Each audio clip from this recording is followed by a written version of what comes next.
What's up in War Eagle War Report family? It's your guy Ike Jones, and we are in here another midweek report. This week we're talking about a list. It's list season. 247 has ranked SEC quarterbacks. If you haven't seen the list, maybe you'll be surprised where Payton Thorne landed on that list, but we'll talk about it right here. Y'all know how we do. Let's get straight to it. This is your edition of the Midweek Report.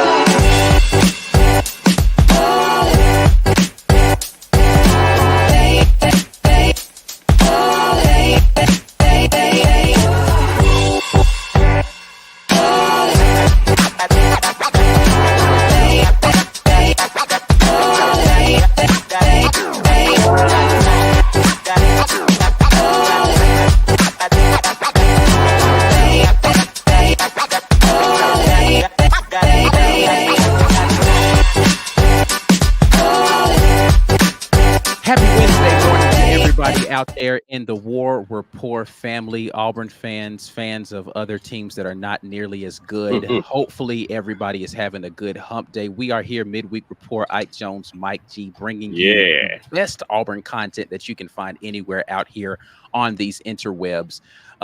If you don't know, we are sponsored by the good folks at the Opelika and Birmingham Rage Rooms. Make sure that you check out the Rage Rooms if you're in the area. Maybe you're a big Payton Thorne supporter and you are frustrated that they have ranked him so lowly, 247. How dare you? And you want to take 247 logos and smash them on the ground. Maybe they'll hook you up with something like that. But check them out. Tell them the War Report sent you over there.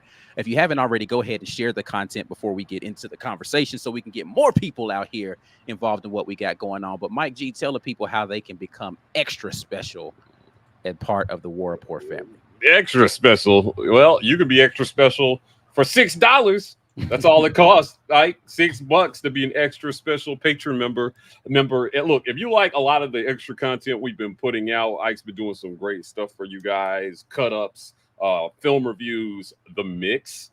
We sat down with Coach Hugh Freeze recently, and it seems like a lot of stuff he said to us in our interview is making news. So I'm not saying we're driving what's happening with Auburn football, but we may be driving what's happening with Auburn football.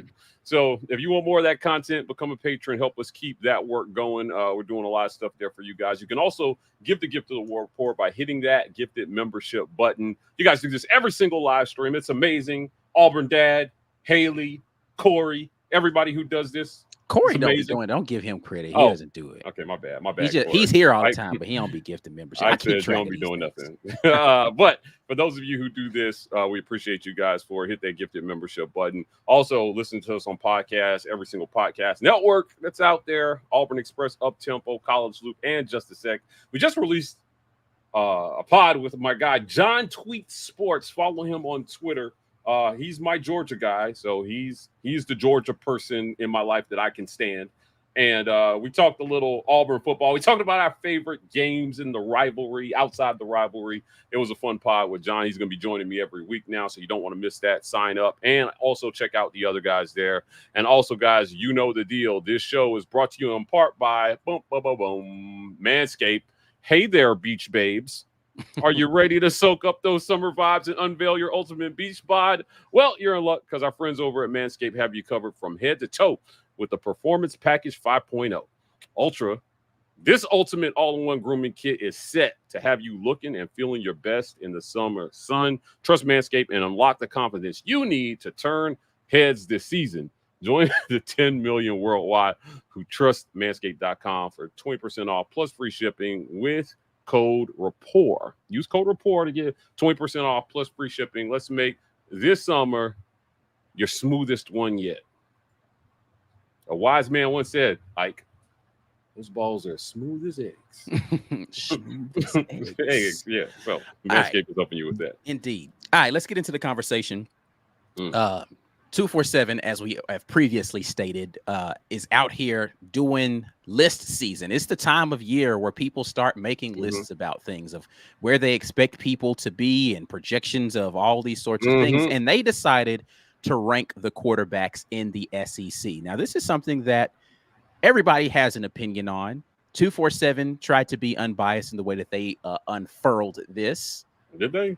I guess. I don't know. I have no idea. Let me see. Who wrote the article? Who's the person who wrote this article on 247? Brad Crawford. Brad Crawford. Yeah, Brad. I have no idea who Brad Crawford is, what he does Brad? at 247, but he did rank the quarterbacks in the SEC. Now, 16 of them.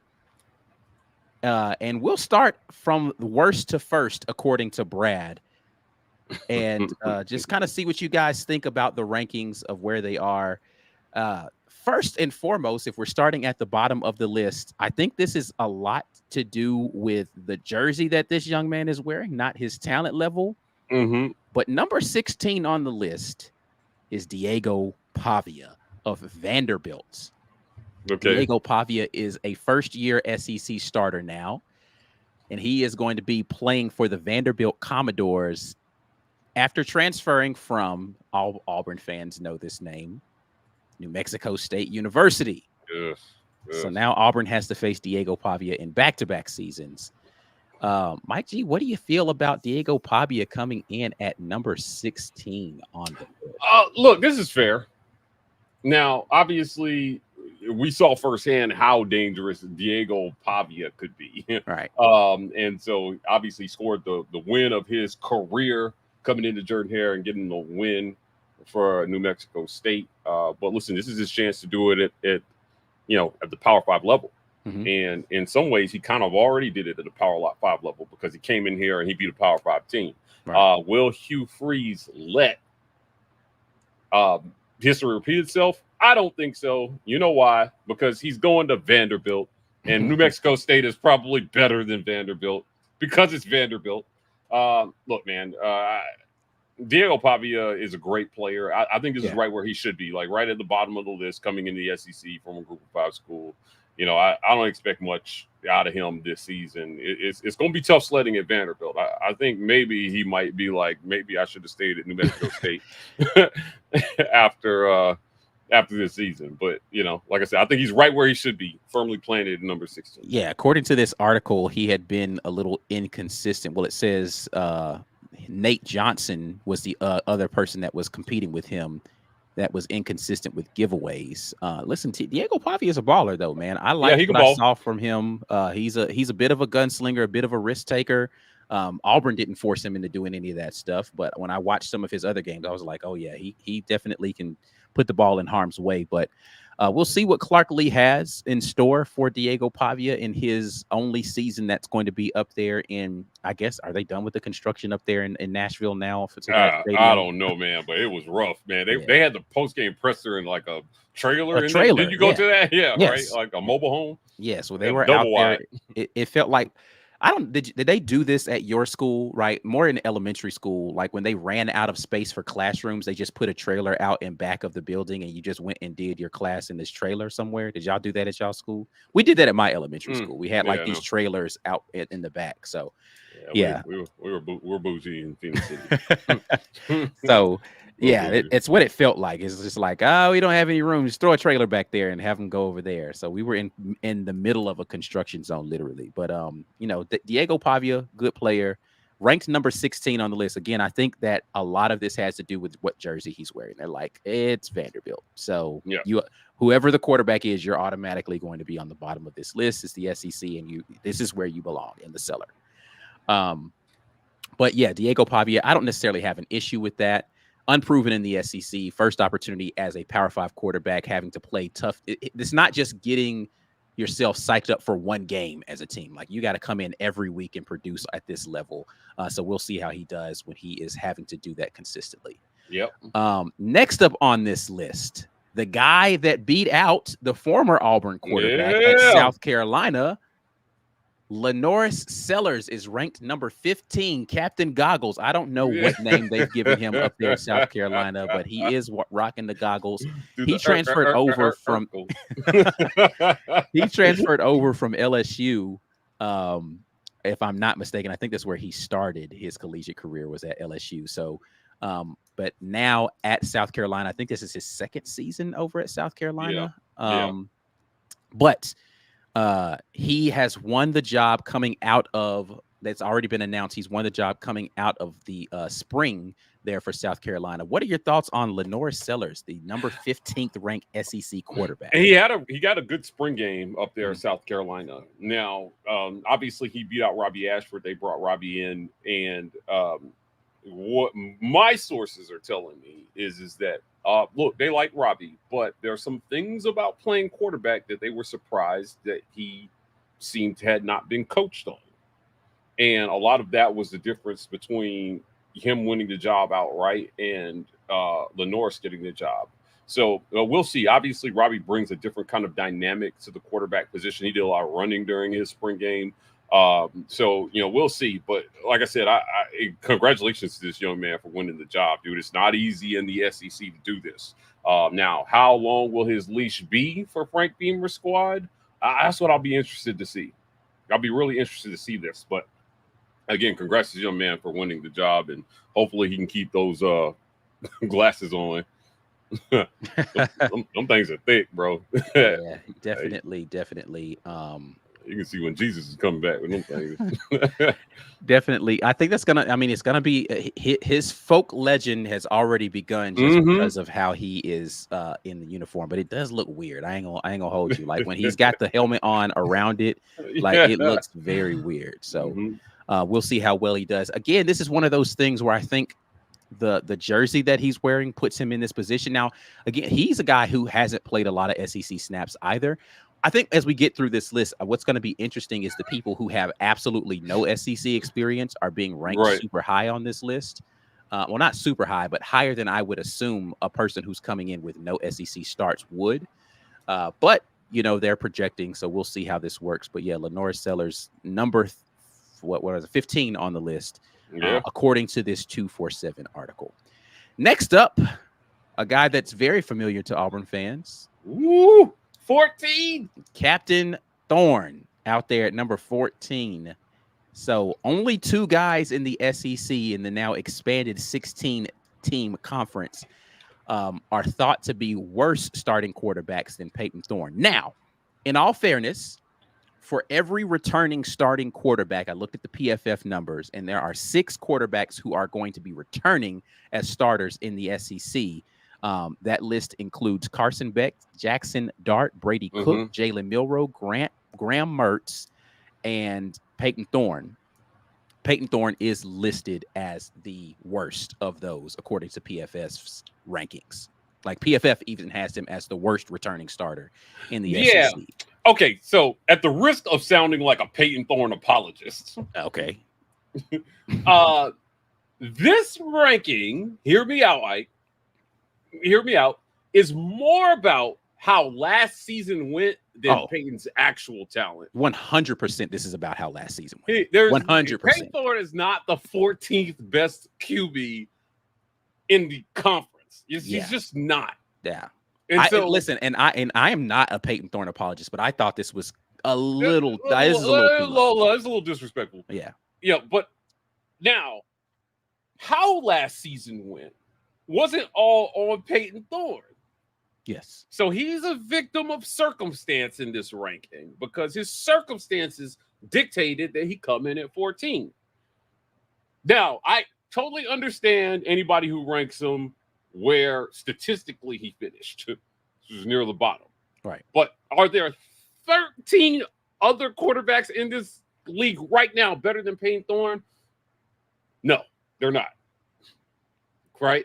So, he's realistically, in terms of talent and experience, he's a middle of the pack QB in the SEC, 7, 8-ish. But again, got to go with what you've seen on the field.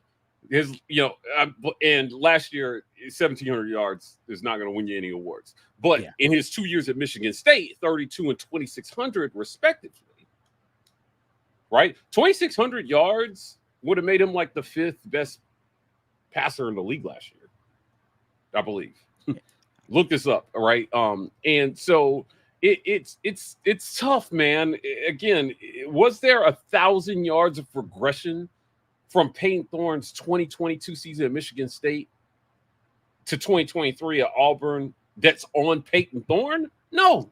2,600 yards last season would have had him ranked 10th in 10th. the SEC Okay, I'm total sorry. yards. Yeah, 3,200 yards would have had him ranked 5th, I think. Like his that is 20. correct. 3,200 yards would Yeah. have put him I at was 5th. thinking, yeah. So, I mean, look, man, at 2,600 yards, Auburn wins 2 more games last year. Agreed. Easily. You beat Alabama, you definitely don't lose to New Mexico State. So, yeah, like I said, Payton's a little bit of a victim of circumstance. We're going to spend a little bit more time here because obviously we're Auburn. We're doing the whole SEC. Right. But damn it, we're an Auburn podcast. And Payton Thorne is not the 14th best quarterback in this league. I think I'm torn. I'm torn on this because I understand that it's based upon last season, his only season in the SEC. I understand that if they were doing a list, I would hope, well, let me say this. I'd hope the credit that they're giving for the potential of guys, if they were to go out and put a 247 list together of the best wide receivers going into 2024, that Cam Coleman would be towards the top based on how they are projecting people with this. I'd hope Cam Coleman would be above some guys that are returning that maybe had earned, a little bit of respect or could have potentially shown a little bit better had the system been better, quarterback XYZ, right? Like, so I'm assuming that those things are true in how they're doing their evaluations. But if you take into the totality, as you said, his career and not just his time at Auburn, his career is Power 5 experience, right? So it's not as if he was coming from a group of 5 or, some FCS program. He does have P5 experience prior to Auburn. I think this is a little low. But I understand the hesitancy to place Payton Thorne higher on this list based upon how he played last season. And I don't know. I think, and here's where I have trouble with it. You're almost saying you assume it's going to be more of the same this season if you're doing this based upon projections, even though you have evidence that he can play better than this statistically, as far as the number of yards, number of attempts, all that. Now, his completion percentages, again, he kind of is who he is. But if you give him more attempts, he's going to have more yards. And that's kind of where you get into this quandary of like, all right, well, so let's say next season he does throw for 3,000 yards. Yeah. Like, do you just think he's not capable of it anymore? He did it once before. He's thrown for close the second time. Yeah, but now he's just fully incapable of doing it. Or are you speaking to what you feel like is offensive dysfunction for Auburn in the pass game? Correct. Yeah. Let me put this in perspective. It's funny because I just wrote a whole rant on this. It's coming out on Friday's Mix. And you got the numbers pulled up for last year, or QB numbers for the SEC. Look, in his 11-2 season at Michigan State, he threw for 27 touchdowns versus 10 interceptions. Right? Okay. So 10 interceptions would have been the second worst interception mark in the league last year, would it not? Oh, that's a good question. Interceptions, he would have been he threw 10 picks last year, so he was number he was the second worst. The only person that threw more interceptions was Devin Leary. So even in his best season, is my point, right? He would have had the second worst interception mark in the league. Right. This is where it's fair for Payton. This is the dichotomy of Payton Thorne, right? 3,200 yards, but 10 interceptions, which would have been the worst in the league, like the second worst in the league. And when you talk to Michigan State people, they tell you there's good Payton Thorne and there's bad Payton Thorne, right? Auburn, because the system didn't work, got more bad Payton Thorne and less of good Payton Thorne. So the interceptions number and those turnover worthy plays that PFF likes to keep, those held true. But to your point, the pass attempts limited good Payton Thorne, which was 3,000 plus yard Payton Thorne. You were never going to get that at 266 pass attempts. Now you have the pass catchers that you say you need. Keandre Lambert-Smith, leading receiver at Penn State last year. Cam Coleman, top 5 prospect. Improved Cam Brown, maybe. Perry Thompson, top 30 prospect. I want to see 400 pass attempt Payton Thorne back. Right. Throw the ball up to Cam Coleman. I don't care if he's quadruple covered. I do care. Yeah, I do care. Don't do that. If he's quadruple covered, somebody else is wide. Oh, yeah. Like, please. But, give him his chance to go out there and win 50-50 balls. or 80-20 balls, as Payton would like to call them, because the other Coleman that he threw to called them 80-20 balls, and get those pass attempts up, because the completion percentage, Ike, is probably going to hold true. Yeah, more than I think from 60, he has nowhere really to go but up. Yeah, in terms of completion percentage, and then let's see where this thing lands. Right. Give him 400 pass attempts, and I think at 400 pass attempts, Payton Thorne can produce well over 3,000 yards passing. Yeah, with the weapons that he has, I don't think there's a reason why he couldn't. Put the air back into football, man. This thing was about system last year. You took it out of it because you did, keep telling everybody, watch these interviews we're doing. Hugh Freeze did a lot of interviews before and after A-Day. I can tell you he was probably the most candid in any interview, right? Like, I know I'm biased, in our interview than he was in any interview, talking about what he felt like went wrong last year, where he feels like it will be different this year, and why he's going to go back to the old Hugh Freeze. When I brought up Payton Thorne's pass attempts, you know what he said? He cut me. He interjected and said, Mike, is the lowest of my career. Yeah. This is the least any quarterback that's ever played for me, Hugh Freeze, has ever thrown the ball. Right. So, now he attacked that thing. And this is here's what we know about Hugh Freeze. If he thinks something is wrong with a particular thing, he's going to attack that thing with all his might. Facts. Right? That's what he did with recruiting last season. He was just like, listen, we got to get more talent in here. He devoted every ounce of energy he could to it. That's exactly where I was going. Thank you. Yeah. He put every ounce of energy he had into recruiting, and recruiting was successful. This year, I think the thing that he's going to attack is going to be that passing game. And he's going to say, Ike, we got to improve this passing game because I have to prove to my top 30 prospect wide receivers that we're going to throw the ball. Right. And then I need to prove to other quarterbacks that are going to come in that we're going to throw the ball. And then I need to prove to the boosters and the NIL funding people that we're going to throw the ball. Because you know what? Today's college football requires you to throw the ball. Yeah. A lot. And if you're not doing that, you better have a hell of a run game. Yeah, your run game's got to be ridiculous. So the air goes back into football this year. The time is now.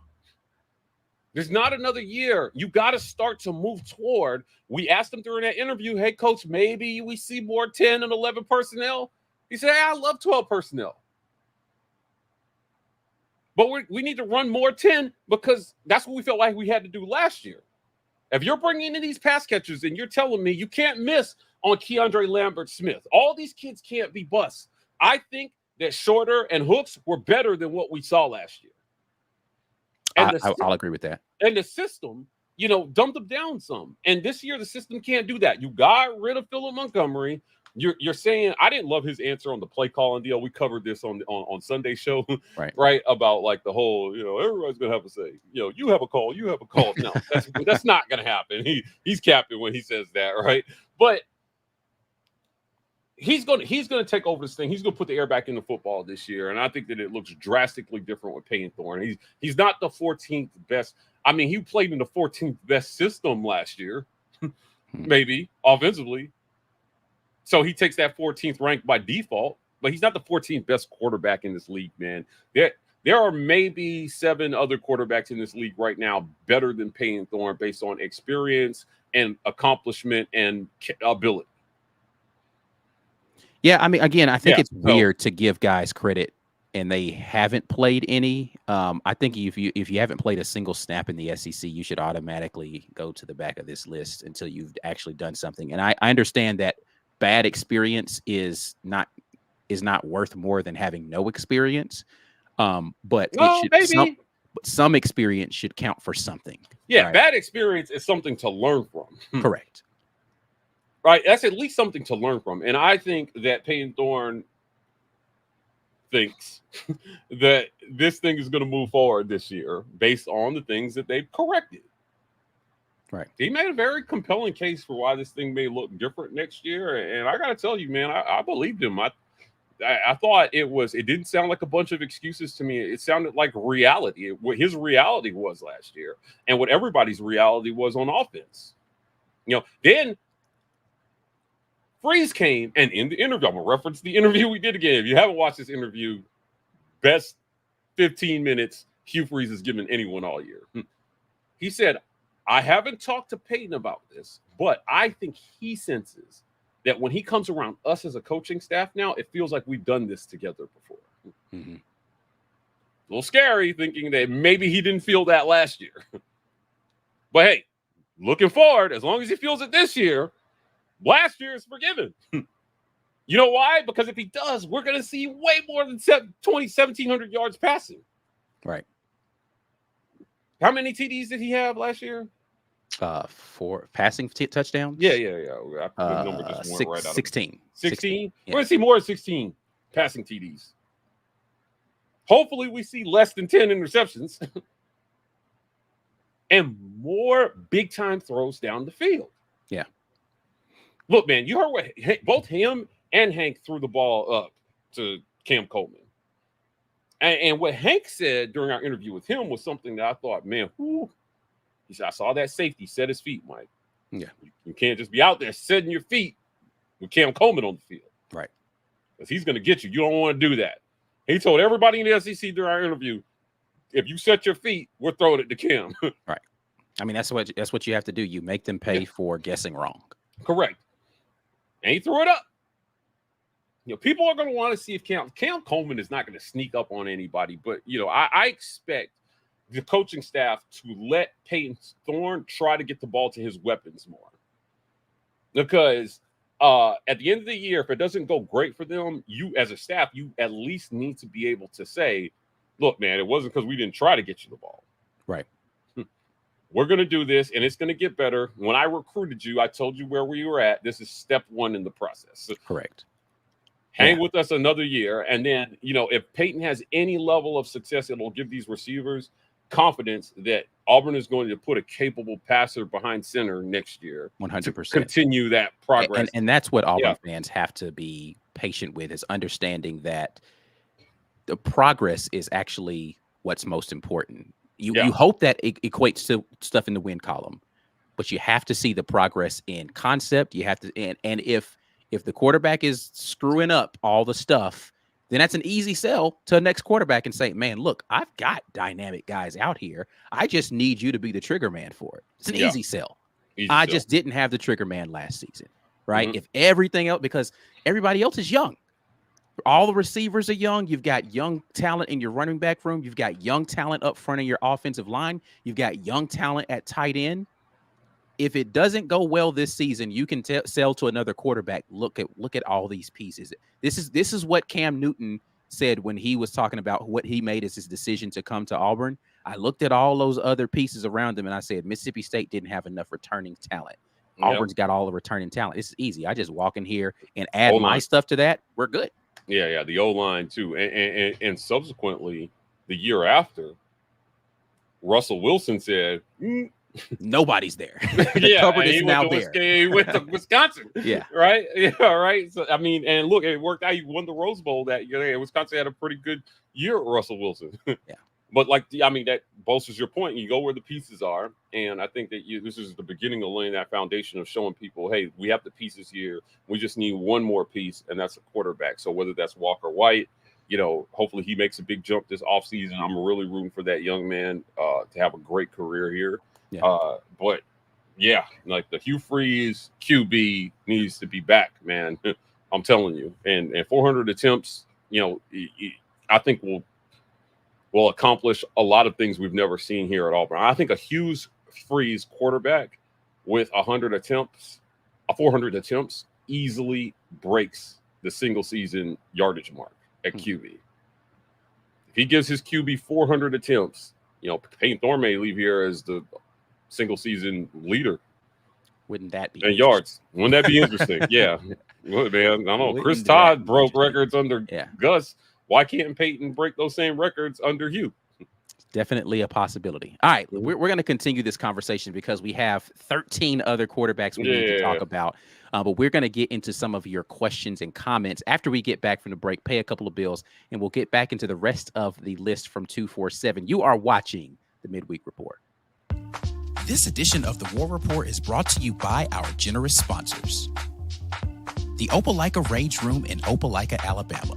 The Rage Room is a place where anger and stress find their ultimate release. Call or text 334-777-6688 to set up a session today, or check them out online at opelikaRageRoom.com. Golden's Cast Iron. Whether you work out, grill out, or chill out, you deserve the best life possible, and Golden's Cast Iron is here to provide the tools to help you do it. Check them out at goldenscastiron.com.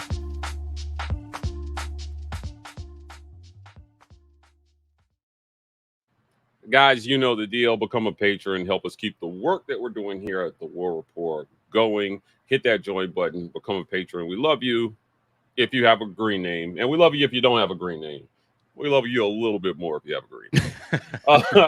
Hit that gifted membership button and become a patron. Help somebody else get a green name by taking advantage of this program. Somebody just left a comment on one of the other videos, said, hey, thanks for the gifted membership. Look, YouTube's doing this, man. They're giving it away. You can be on the receiving end of one. Check your email. We had like 20 given away on our last live cast.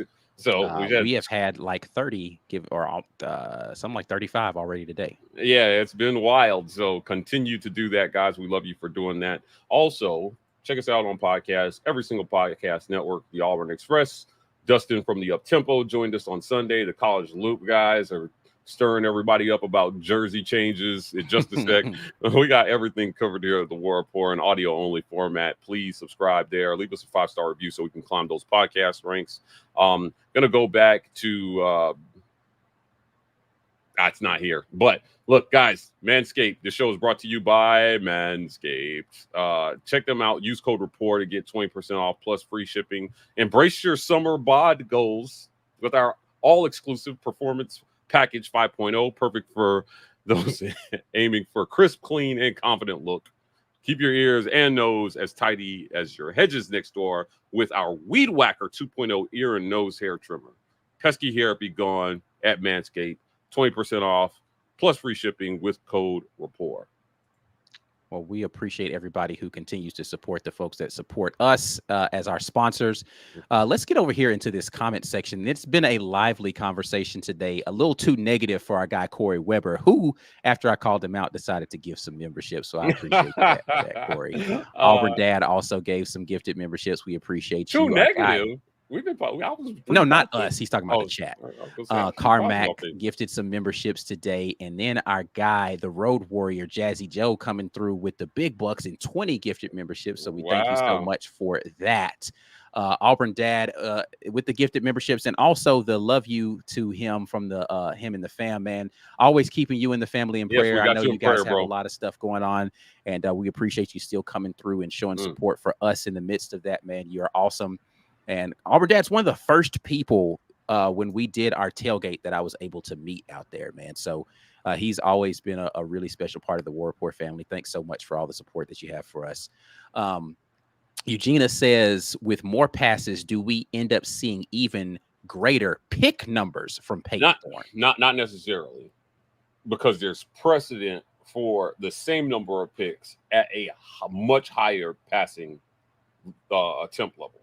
Right. So, like I said, just depends on system and how things are going, but not necessarily. That's not necessarily to scale. Right. And so here's the thing that I want people to also remember when it comes to some of these interception numbers. And Payton Thorne talked about this too. Like, people get caught up on the number.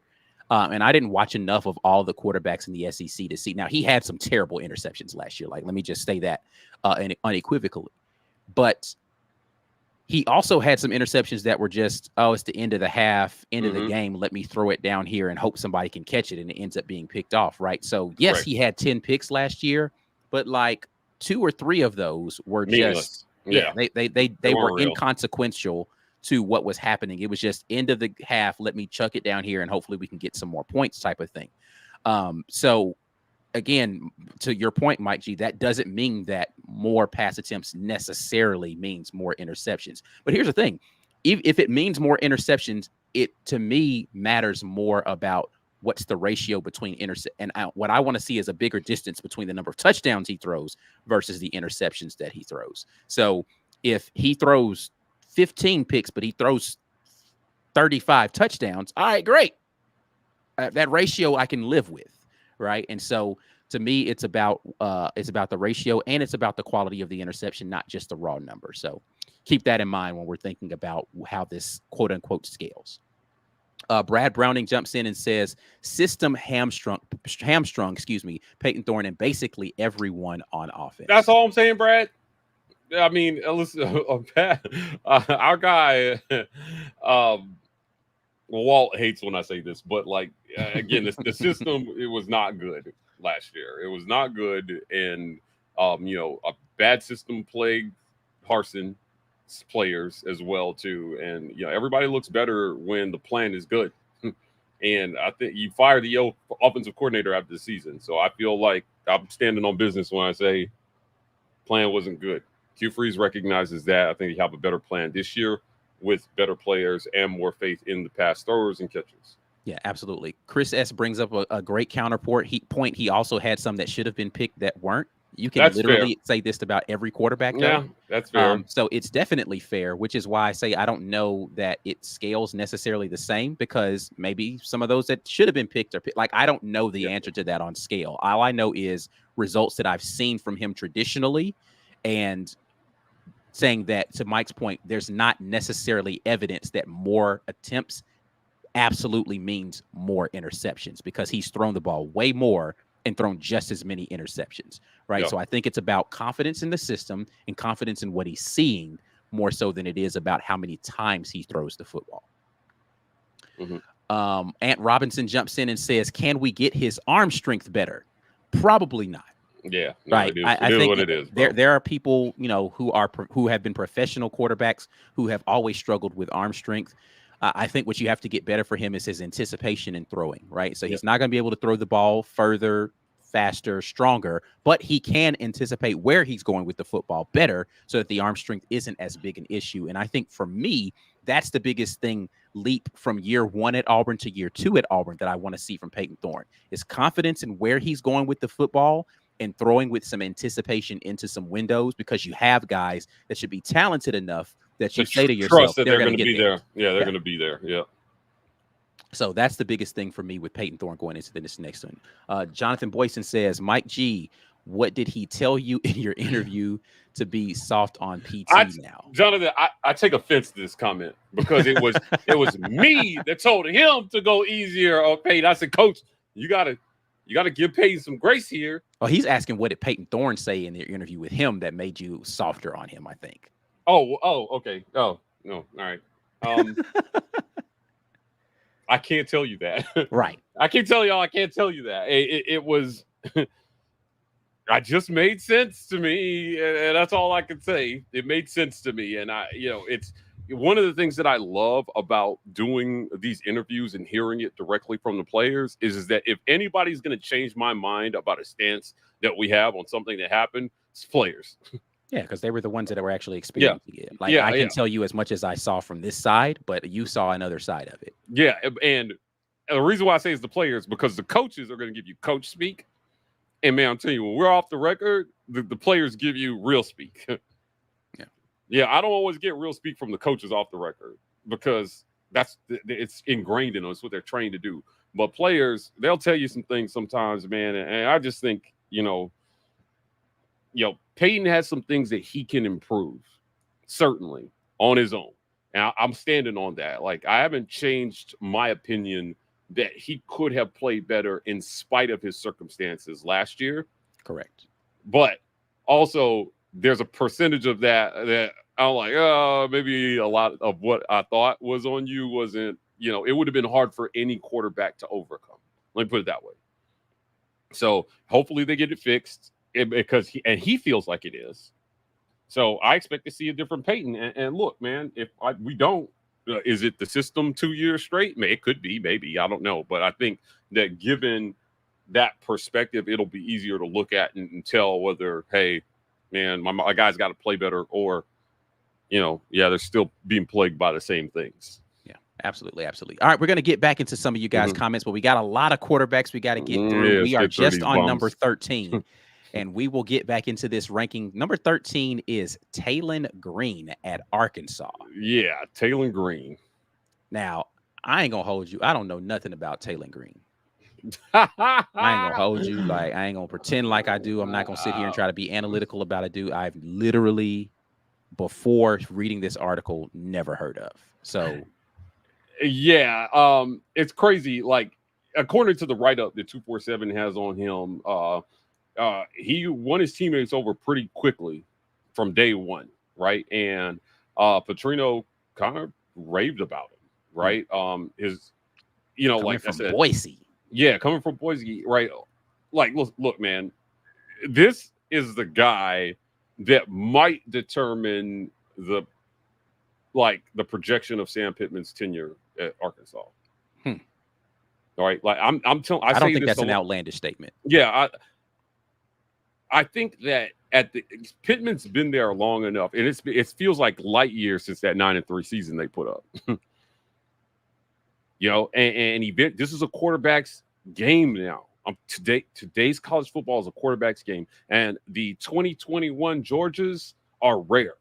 Right. And when I say 21 Georgia, I mean average QB play, Stetson Bennett year one type stuff. But national title contender or SEC contender, you're just not seeing that. You need all world everything around a guy like that. And Arkansas doesn't have that.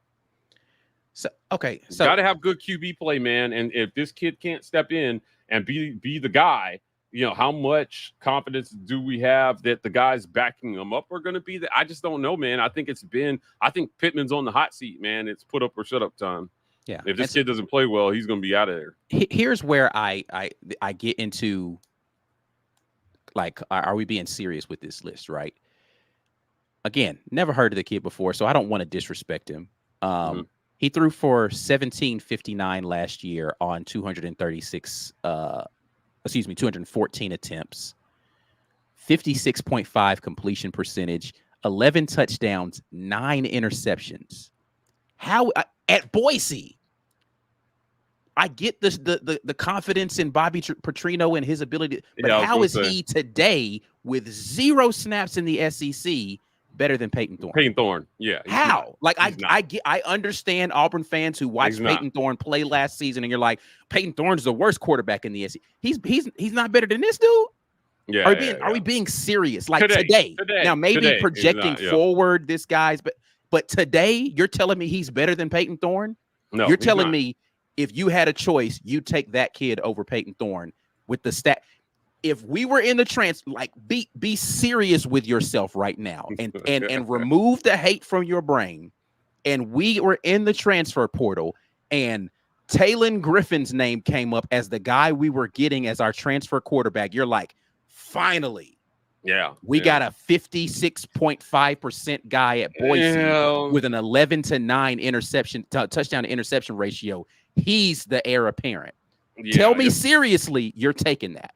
That's a lot of projection of hope, right? Again, the kid may be amazing, but you can't tell me based upon this that you think that. Faith is the evidence of things not seen and the substance of things hoped for, right? Like, what are we doing, bro? It's tough. It's tough. Yeah, he's just not better than Payton Thorne right now. Like, look, man, and right now, do or die. He's in a much more pressure-packed situation though than Payton Thorne is. Payton Thorne's, if he is, this is it for him. Yeah, coach. Payton's coach's job isn't going to be dependent on how Payton does this year, and Sam Pittman's job might be. So, yeah, I don't know. Okay, but yeah, this guy's better than Payton Thorne according to 247. Cool. Yeah, I can't. I don't know. I don't see it. But again, I don't see it. Yeah. Sam Pittman and Bobby Petrino think he's great, so apparently he's great. Like based upon what? Like, come on, guys. Like let's be serious. Not on the numbers. Yeah, not on the numbers. All right. Next up, the guy who's going to be the signal caller, Blake Shippen. He is at Kentucky, right? Is that where he's going to be playing next year? No, excuse me, Mississippi State. Mississippi State. Yeah. All right, Blake Shippen. He was at Boise before. At Baylor before. Now at Mississippi State. Again, I don't see it, man. I don't see it. Last year, Blake Shippen started in 8 games for Baylor. threw the ball 294 times, 60.5 completion percentage, 2,171 yards on the season, 13 touchdowns to 3 interceptions, great touchdown to interception ratio. But I just Mississippi State took the air out of the football last year, and which was shocking, right? Like, rest in peace, Mike Leach. They had some things to figure out after the great coach Leach passed. But look, he threw for 312 yards and 3 touchdowns with only 4 incompletions and 22 attempts in the first half of the spring game last month. So maybe this is some spring game projection. Right, but he was at Baylor in the Big 12 where they don't play defense, but maybe 3 times a game. I'm like, bro, you threw for 2,100 yards in the Big 12. Yeah, he's thrown for 5,000 yards in his college career, right? But you know who else has thrown for 5,000 yards in their college career? Payton Thorne. Right. He's thrown for like 7,000 yards in his college career. Yeah, I don't get it, man. I don't see again. I understand the people who don't like Payton Thorne, but are we being serious with that this guy is better than only Payton right now? Yeah, I think some of the other ones that are above him, I could understand why they're there. But these two specifically I was like, bro, you're not walking into a better situation at Mississippi State, and you don't have a track record of anything that looks remotely like what Payton Thorne had before he got to Auburn. And you barely outperformed him based upon what he did last year at Auburn. We should like, what are we doing? We should have titled this show, "Is This Guy Better Than Payton Thorne?" Just that's right. Yeah. At number 12 is Blake. Is Shapen better than Payton Thorne? No. I just don't see it, bro. Like, I don't see like, and again, I may eat these words at the end of the season and be like, you guys were totally right. Yeah. Listen, but today I don't see how you make that statement. Like, what are you basing that on? Yeah, and I don't know. Coming in at number 11. Next up at number 11, Brock Vandergriff, who he has no history of being a starting quarterback. Yeah, the Georgia transfer, right? Like, again, this is but Kirby wanted him ranking. Yeah, yeah. I understand this projection. I just don't know that you can with him not starting any games ever. But he might be amazing. Listen, I get what he was out of high school, all that kind of stuff. So, well, to the original question of the show now, is this guy better than Payton Thorne right now? No, he's not. Dude, we should right now, Payton Thorne should have been moved all the way up to 10th. Think about it. At least right number 11, right? I don't know, man. But I just man. Well, I'm just saying. Yeah, those 3 guys go behind Payton Thorne right now. That moves him up to 10th. Like, he should be the 10th right quarterback right now in the SEC. But again, they're giving these guys but he came from this program boost, and they're ignoring real results on the field. And there's a hint of recency bias in this as well, too. You have to acknowledge what the system did to Payton last year, because he threw for 3,200 yards in his first year as a starter and 2,600 yards in a terrible season where they missed the bowl game. So, yes, 1,700 yards last year, but, man, technically the team results were better at Auburn in 2023 than they were at Michigan State in 2022. And he threw for less yards. It's a system issue. This guy right now, as of today, is not better than Payton Thorne. Right now, whether he ends up being that way at the end of the season, that's a different discussion. But this is a lot of projection right now. I don't. Yeah, it's a lot of bluster. I just can't get with it. Moving on to the list, number 10 here, we've got Jackson Arnold, the kid from Oklahoma. Hasn't played a lot of games, but at least he has continuity. This is where I get into, okay, maybe I can understand, because there's some continuity of the system. He's still at Oklahoma like he was last season. So he didn't have to come in, learn a new system, all this kind of stuff. There's a bunch of talented guys around him at Oklahoma. Oklahoma always recruits really well, but he didn't play a lot of snaps last year. Now, what he did last year to end the season in the bowl game, mixed results, right? Yeah. We threw a couple of interceptions in that bowl. That was his first big start. So I'm just like, I can maybe see this one a little bit more because of the continuity piece. If Vandergriff had still been at Georgia and he was the starting quarterback, I could have seen that a little bit more. But him going to a new team and all this, I'm just like, I don't know, bro. This guy, has 69 pass attempts in his whole career at Correct. this point. Yeah. 4 touchdowns to 3 interceptions. Is this guy better than Payton Thorne right now? No, I don't see how you do that with no evidence. Now Payton's at 9. Objectively speaking, this was, oh man, I don't know. Like I said, you're putting a lot of guys with no experience in front of Payton Thorne right now. Right. You're putting a lot of guys, and I just don't see it. So, okay. Yeah.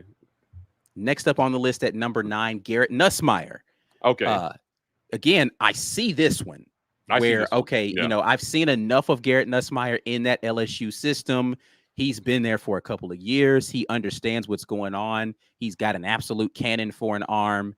Now he doesn't have he's not the eraser that Jayden Daniels was last year. Yeah. So if he gets in trouble behind that offensive line, I don't know what you do, but he absolutely has the arm, and he's shown flashes of being able to eviscerate very good defenses. Sure. Yeah. He hasn't played a ton, and he hasn't had more than 100 pass attempts in any season. Right. So he's going into what should be his senior year on the field. You know, is this guy better than Payton Thorne right now? Maybe. By the numbers, again, he's a low 60, high 50s passer.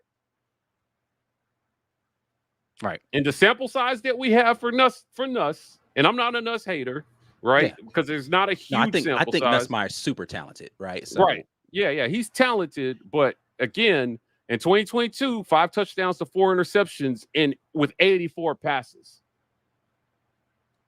Right. So to scale, that's not great. And only 61%. Right. And so, and this is, again, this is why I say when people want to scale Payton Thorne's numbers, like, are we going to do that with everybody? Because if we do, then it doesn't look good for like 6 guys on this list. Then this guy is not better than Payton. So, I just think it's a little unfair sometimes, because I get it. You watched Payton Thorne and you were disappointed in what you saw, but you're not actually judging him against other guys. You're just judging him based upon him. And you're saying on what you saw, but not realizing, hey, the sample size isn't very big for the QBs that are a lot of QBs that are in front of him, and there's not a lot of accomplishment. They just happen to be on better teams or backup on better. Look. If Nussmeier can't do what Jayden Daniels did last year and that defense doesn't improve, LSU might not make a bowl game. That's not even a crazy statement to me. Yeah, that defense has to play because again, he's not nearly the eraser Jayden Daniels was. Yeah, not even remotely. Jayden Daniels easily won like 5 games all on his own last year because that defense was awful. So if we're keeping it a buck, Nussmeier's got some big shoes to fill. Not just that he's following up a Heisman winner. It's that team was completely dependent on Jayden Daniels' arms and legs last year. Yeah. He won the Heisman as one of the best passers in the league and also like the second leading rusher. Right. That's why he won the Heisman. If he doesn't put up Heisman numbers, LSU might not make a bowl game last year. That's how good Jayden Daniels was. And Nussmeier, I don't think is close to that. But by the sample size we have, is he a better player right now than Payton Thorne? I don't know that you can say that definitively. But so here's what you can say that definitively. Here's what I will say. Going back to Vandergrift, that was the first place where I would go maybe, because I have to say to myself again, if this guy jumps in the transfer portal, would I have been mad if Auburn brought that person in to potentially compete with Payton Thorne? Fair. Vandergrift would have been the first spot on this list where I'm like, I wouldn't be mad at that. Because I think he's got talent to be able to come in and compete for that job. This kid from Oklahoma, I wouldn't be mad at that. I think he's got a bunch of talent. Maybe, he's got this ceiling, and I don't really know his floor is yet, but I do think that he has a high enough ceiling based upon high school, all that kind of stuff. Nussmeier comes in. I wouldn't be mad at that. I could see, like, you know what I'm saying? Like, and so I can get into a conversation about those things with those guys. These other dudes, Blake Shippen and Chapin, and I'm like, no, bro, I don't see it. Yep. I don't see it. Nothing about those guys makes me, again, I could be completely wrong. I watched a little bit of Baylor football, though, because I had to watch a little tape on Baylor because we were getting the Baylor defensive guy. And I was just like, I don't see it with Chapin, bro. Like, it ain't there. So, all right, moving on. Next up, first one that I wholeheartedly agree with. Connor Wegman was on his way to having an amazing season last year before he got injured. Is this guy better than Payton Thorne? Yes, probably. Right now, probably so. Right. This is the first. You get zero debate from me once we get to 8, and well, you might get a little bit of debate, but this is the first one where I'm just like, nah. Clearly, once we get past 8, we get into a different echelon of quarterbacks, in my opinion, based upon what they've shown on the field already. And Connor Wegman is one of those. Yeah, I agree, and not a lot to say here. Look, man, obviously they fired their coach, right? So we'll see what happens over there at A&M with their 5 million 5 stars, half of which who left already. But Wegman was clearly trending up, and I think that he's got a ton of talent. And now we're in that. This kind of supports what we were saying about Thorne being a middle of the pack, right? Once you get to 8, because remember there's 16 teams in the league now. Now it's debate. About whether these guys, now there's not a huge sample size for Wegman, but it's a much bigger sample size than a lot of the guys ranked behind him. Yeah, and he looked really good in that. Yeah. Like, so I mean, you're talking about in his 2 years at about 260 pass attempts or 50 pass attempts that we can look at to say, okay, how does he project? Right. Like I said, I mean, I think that Wegman's a good player, and now we'll see what they do with him, because again, new system, right? You don't have the same kind of weapons potentially out there, right? So, like, is he going to be able to perform? I don't know, right? I don't know the answer to that as far as what the ceiling of that offense is. But if we're talking player for player, would I trade? And it is no disrespect to Payton Thorne, would I trade Connor Wegman for Payton Thorne? Yeah, I would. I'm just, for being honest, I would. Yeah, that's fair. Next up, Graham Mertz, the quarterback from Florida. Okay. Like, hear me out on this one. Mertz is a dude. I thought he's a gamer. Yeah, he's a gamer. Yeah, Mertz is a gamer. Last year, 72.9% completion percentage. Came up just short of 3,000 yards, 20 TDs to 3 interceptions. I think he got hurt near the end of the season. Did he not? He did. Yeah, I think he got hurt near the end of the season. But look, 358 pass attempts. That's about where you hope Thorne is at next year. But this is a guy I can say clearly and definitively right now is a better quarterback than Payton Thorne. I'd agree with that. And I was someone who was not very high on Graham Mertz going into last season. Yeah. But I thought with what he had to deal with, and that offensive line, correct me if I'm wrong here, was terrible. It was terrible. It was like one of the worst in college football, and he took a beating last year and just kept getting up play after play until he couldn't. Come on, man. Like, I think that he is a future draft pick at quarterback. I can definitely see him as a future second rounder. Yeah, like if he continues to develop. Right now, like he's a better quarterback than Payton Thorne right now. Yeah. Next up, this to me feels like he's in a system where they're going to throw the ball. And this is not disrespectful to Nico. I think Nico's super talented. I think this feels more like this Tennessee offense is so supercharged. You can put any talented quarterback in the space. And I do, based upon his talent, think that Nico he has a higher ceiling than Payton Thorne.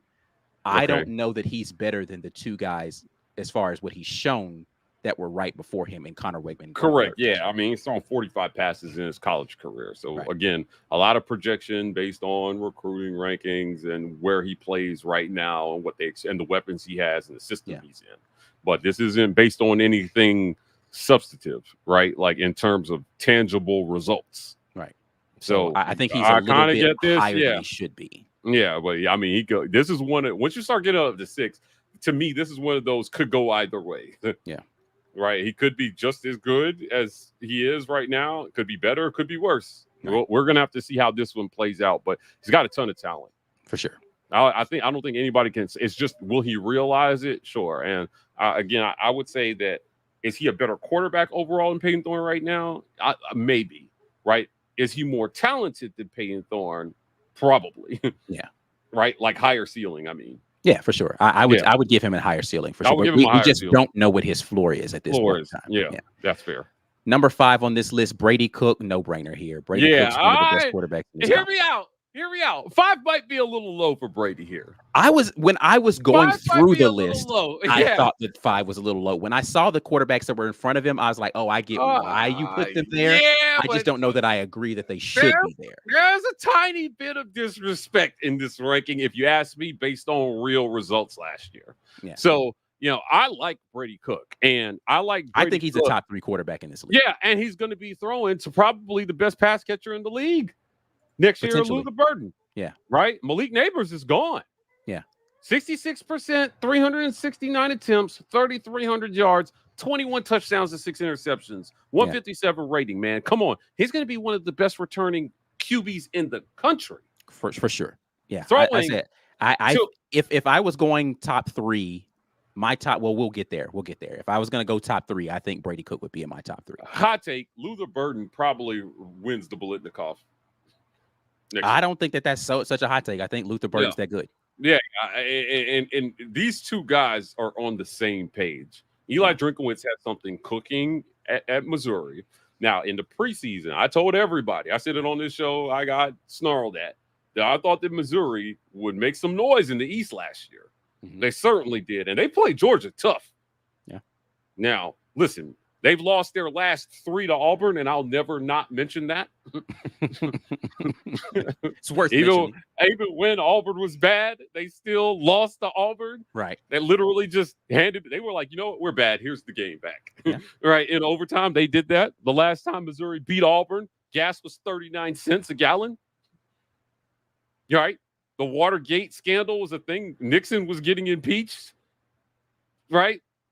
It's been a long time. Right. I don't even think there were TV shows in color the last time they beat Auburn. But they're trending up right now. And it's worth noting that Eli Drinkowitz is doing a great job with that program, not only in terms of system and development, but also in recruiting. Took a big QB target from Georgia. We talked about this on the pod with John Tweet Sports. Follow him at John Tweet Sports on Twitter for all your annoying Georgia content. And look, Brady Cook underrated. This ranking is a little disrespectful, if you ask me. I think he should be higher on this list. Not much higher, but higher. Yeah, I mean, again, I think he's a top 3 QB coming back into this league. Next up, listen, Jalen Milroe. Yeah, look, Brady Cook's a better QB right now than Jalen Milroe. Again, and I don't think that's disrespectful to Jalen Milroe. I still have him in my top 5. Correct. Yeah, I just think I would take Brady Cook right now as a passer over Jalen Milroe by a long shot. Jalen Milroe struggled last year at the beginning of the season, and they had to adapt a system that allowed him to be more athletic. The question that you have to ask yourself is, are they going to do that again with this year with this new coach who hasn't proven to ever do that in his career? Yeah, and in the SEC at that, right? Like, so right now, to me, Brady Cook is a better quarterback. We didn't answer the last question. Brady Cook is a better quarterback than Payton Thorne. Yeah. Right now, Jalen Milroe is a better quarterback than Payton Thorne, but he's not a better one than Brady Cook right now. I agree with that. I easily would have swapped these. Yeah. Next up, another guy who I believe should be top 3 is Jackson Dart. I would put Jackson Dart in my top 3 quarterbacks coming back into this season. Not that I think Jackson Dart is amazing. I just think that he knows this system so well, and he's in year 3 in this system. He's put up the yardage. They've got him weapons all over the place at Ole Miss. There's no reason why he shouldn't be successful again this season. Look, there's a lot of things that we're going to cover in these next 3, but I can't rank anybody with that stupid mustache higher than this, right? Like, played well. It's a perfect match of system and coach, but that mustache is going to hold him back in life. And hopefully he's getting that feedback from somebody he loves that, hey, buddy, if football doesn't work out, shave that thing before your next interview. Yeah, it's not. Holden had the stash and it worked for him. This one is. It looks more like somebody drew that with an eyebrow pencil. Right. Yeah, it looks like his lip is dirty. Like what are we doing right now? You just had some chocolate milk. Come on, bro. What you doing? I'm sure if JJ Brand hasn't come up with the absolutely awful joke that comes with this, and I'm surprised. Yeah. Quinn Ewers at number 2 here on this list. Fair. Okay, look, this is fair. right? Look at the season he had. I mean, he held off the talented freshman there in Arch Manning. You know, he took his team to the playoffs. Yeah, he did what he had to do last year, right? He went into Alabama and beat Alabama. True. You know, and now I think that we all can agree Sark is probably one of the better play callers in college football right now. Agree. He was one of the hottest coming out of Alabama. And, you know, he went to Texas and he turned it around pretty quickly there, you know. And so when you match Ewers was, I think he was the number 2 overall prospect, number 1 quarterback in his class. Mm-hmm. And if you don't remember his projection, he went to Ohio State, didn't play it down there, and then he transferred to Texas. And, you know, Sark chose him. But again, he had to hold off Arch Manning, and Arch Manning seems to be content waiting his turn behind Ewers here. But this is Ewers' time to play himself into the draft, right? Like, this is his year. So you're in the SEC. There's a 12-team playoff. I think it'll be a disappointing season for them not to make the playoff. So a 12-team playoff at that. Texas should be one of the 4 teams selected from the SEC to make this first inaugural 12-team playoff. Ewers, I expect him to continue to build on what he had. Now, Xavier Worthy's gone. Right. This is but they've got plenty of talent there. Potential question that I have about Texas in this season is, do they have this is going to be a year I think Ewers is going to have to. This is something we talked about with Payton Thorne, right? Like, you're the senior in this room. You need to be able to raise the level of play for this offense for the guys that are around you. And this, to me, is going to be the measuring stick for Quinn Ewers this year is, all right, you don't have the all-world speed demon on the outside that you had with Worthy. I think their second big, like 2 of their best pass catchers gone, right? Yeah. And they replace them with talented guys, no doubt. But they don't have the experience. Are they going to be able to be what they need to be for this offense, or is Ewers going to be the guy that steps up and makes the plays and elevates their level of play? This is going to be a test for me for Quinn Ewers going into this season. Absolutely. Look, man, Ewers, you're at the precipice like he is right now in terms of it's championship or bust for Texas with a quarterback like Ewers, matched with a coach like Steve Sarkisian, coming off the season that they just had. So you got to look at what Ewers did last year, Ike, and you've got to think, this guy, a lot of expectations going to be put on him to continue to carry this team, even without Worthy, and we'll see where they end up. Yeah. All right. Last on the list, but definitely not least, because he's number 1, is Carson Beck. At Georgia. I picked this picture on purpose. Look, Carson, is there not to be I don't want to be mean. I don't want to be mean. But look, Carson Beck, I was impressed with his poise last year. I was too. I was very impressed with his poise. Now, is this guy better than Payton Thorne? Certainly. Yeah. He's better than Payton Thorne right now. As a first-time starter in the SEC, he absolutely did things that you expect a 4th-year starter at quarterback to be able to do. He had to follow up a Heisman-worthy campaign from Stetson Bennett, threw for 4,500 yards. He absolutely made every single throw he had to make. I mean, Stetson Bennett went from a guy that barely threw the ball 12 times per game, sometimes the season before, to one of the best QBs that Georgia's seen purely by the numbers. Yeah. Stetson Bennett was a dude, and those were big shoes to fill. I thought that Carson Beck acquitted himself well. And if you go back to the Auburn game, when plays had to be made, he found a way to get the ball to Brock Bowers. Yeah. Now, Bowers made some great catches for him, certainly. Yeah, absolutely. But he stood in that pocket, man, and he made the throws that had to be made. So, here's my hot take about him, though. Okay. I mentioned who my top 3 would be. Carson Beck would not be in my top 3. He'd be number 4 on this list for me. Ooh, okay. The reason why I say that is you can see a significant decline in his numbers and his ability when Brock Bowers wasn't available for him. Okay. That offense looked drastically different. And so I do wonder if he's that's good, fair, minus that absolute weapon that he had there in Brock Bowers. Now, again, he wasn't bad without him. It just, that offense just wasn't as dependable minus Brock Bowers. So I do think Carson Beck is a good quarterback.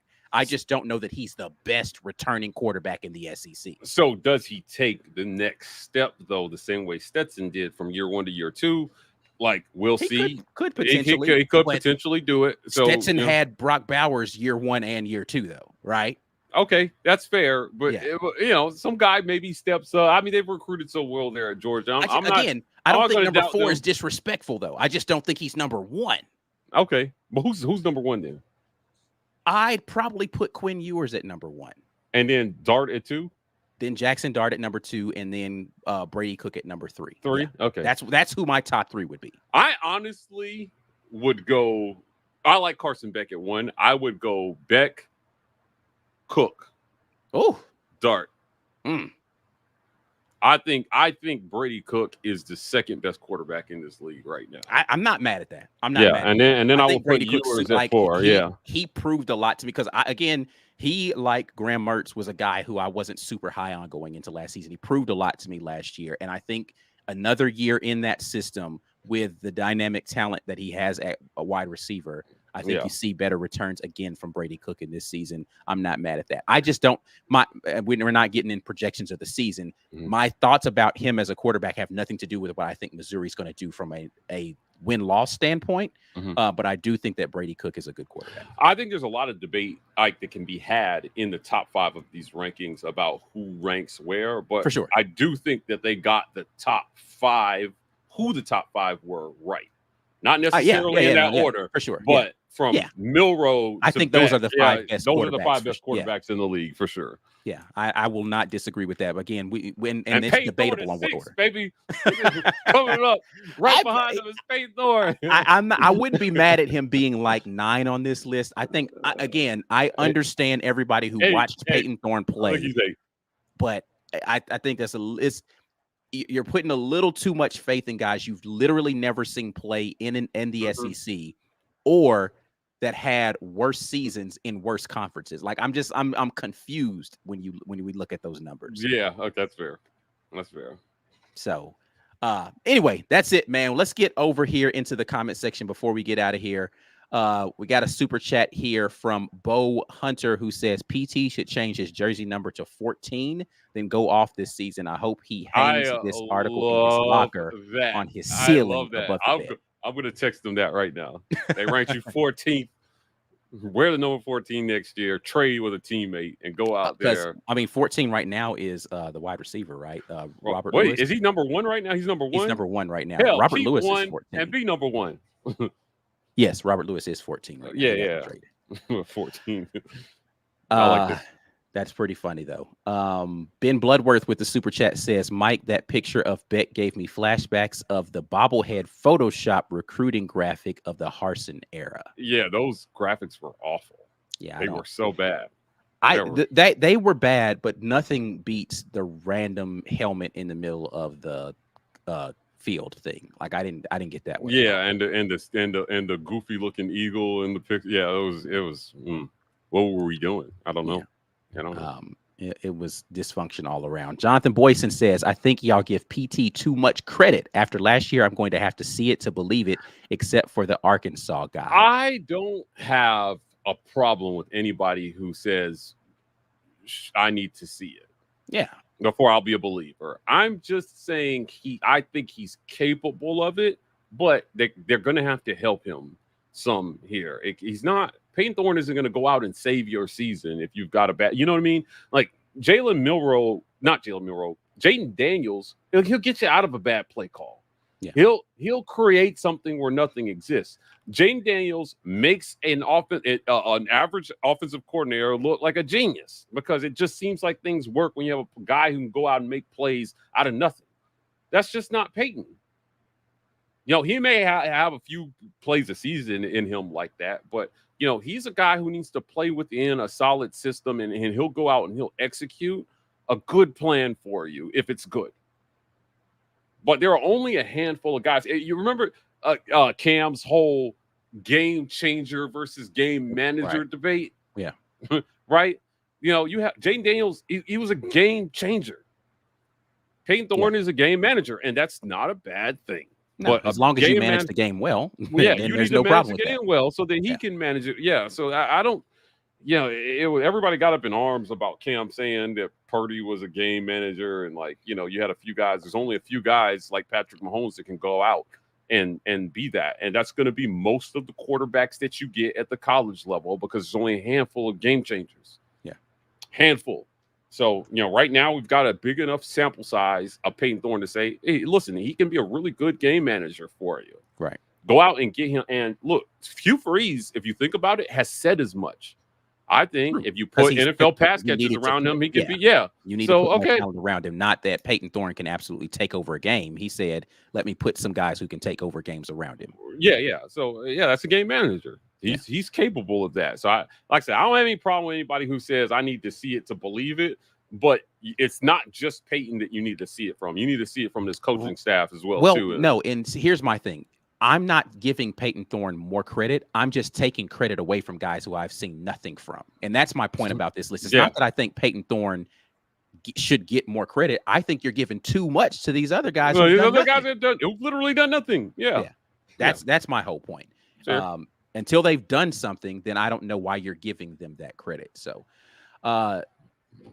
Daniel Denny asked Mike, what player interview will you do next? You never know. That's the beauty of the mix. We mix it up, and every week it's going to be somebody new. It could be basketball. Hell, it might be tennis. Our golf team just won the SEC championship.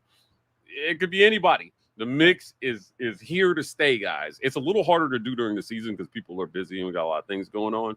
But I'm going to try to keep that going for you guys, and certainly through the offseason, as long as we can, and as long as players and coaches are willing to sit down with us and talk and be candid. Guys, I'm really thankful to Hugh Freeze for taking the time to sit down and do a meaningful interview. And these guys are so busy. Sometimes they're running from interview to interview, and it's hard to be present with the interviewer in the moment. He was very present and engaged, and I thought that he gave a lot of candid, honest answers to the extent that he could. And we don't always get a lot of time to do those interviews, but to you guys, hit like, hit subscribe, share Hugh Freeze's interview with a friend, rewatch it again. As those numbers go up, we get more of those, and it makes it worth it. Like, I believe that we do the best interviews on the beat. I stand on business when I say that. And if you want more of them, you can help us do that by sharing and liking and subscribing. For sure. Last one here. Stuart Donald says, just saw a graphic PFF, I think, that showed Payton Thorne as a top 10 QB for career passing yards among active college quarterbacks. Yeah, he's almost 7,000 yards. How could he not be? That's what I'm saying. People don't understand. Getting 4 years to start at this level is very rare. Right. So when people were talking about, Bo and him having every Auburn passing record, I've tried to explain to people, it's not that the records are not good, but at Auburn, the bar is so you very rarely in this day and age see 4-year starters. Right. Hear me out. Right. If you're starting for 4 years, you're maybe just playing well enough to win, but not so great that you could go to the NFL. Or you're not that good. It's rare to see 4-year starters that are great. Because if you're great, you're not lasting 4 years in college. You're just 4 full years. But there's usually some extenuating circumstance when a guy plays for a full 4 years at the Power 5 level. It's just not common anymore. Auburn only has 2 4-year starters, or one true 4-year starter in the whole history of the program. Right. Every game from freshman to senior year. Stay on white. It's the only one that's done it. Right. And before you say Jason Campbell, he didn't start every game his freshman year, so I don't count his freshman year. Right. He started in his freshman year, but he wasn't the starter the whole year. And even up until 2003, he was fighting, or 2002, he was fighting Daniel Cobb for that starting job. It's very difficult that it's, Bo, again, Bo's situation, almost 5 years starting at the college level. Holy crap. He should hold every record ever. You just don't see it anymore. You don't. So yeah, it's tough, but I think that Payton Thorne has, but you can't be in this conversation for starting unless you meet a requisite level of talent. And that's been our point about Payton Thorne. Right. He may not be the game changer, but he's still got to be good enough to be considered for that job 4 times straight. Yeah. Come on now. Like to be in that conversation 4 times straight, you have to meet a requisite level of talent. And Payton Thorne has it. And if they can set something up where he can go out and be that guy, Ike, you could have a pretty good season. I think it's more on the coaches than it is on Thorne. You know what Payton is. If you want to get the most out of him, go out there and make it right for him. And I think he can go do it. He can go get it for you. We will see. We will see. Results are in. Payton Thorne's not the 14th. But I can't. I'm sorry. Like, I'm not an apologist, but like, that's just crazy. Anyway, let's get out of here. Mike G, tell the people about all of the great things that they can do with their monthly contributions. $6 a month will get you guys there, guys. Become a patron. Help us keep these interviews going, man. We've got so many on the docket. I know there's going to be a lot of excitement about football, but guys, on the women's basketball side, hear me out. Johnny Harris might have a Sweet 16 team on her hands. Now, I told you guys last December, and I got laughed at, that Auburn had a tournament, 2 tournament teams, and people were like, pump the brakes, all this stuff. Then they made the tournament. Right. This year, they might have the next Caitlin Clark and Talia Scott. Logo threes, she is nice. And then they went out and got Deanna Gaston. And Taylor Collins might be the best defender in the SEC. We're going to give you guys some women's basketball here. Women's basketball, I think that that game is on the rise. I love seeing more eyes on what those girls are doing. You can get that here at the War Report. $6 a month, man. Help us keep that going. Continue to gift those memberships, guys. We appreciate that. Also, check us out on podcasts, Auburn Express, Uptempo, College Loop, Just a Sec. Lots of great audio-only content. Want to thank show sponsor, Opelika Rage Room, title sponsor, Opelika Rage Room. Check them out at 510 2nd Avenue, Opelika, Alabama. Or if you're in the Birmingham area, 2616 7th Ave in downtown Birmingham, the Opelika Rage Room. If you've got anger issues, they've got anger solutions.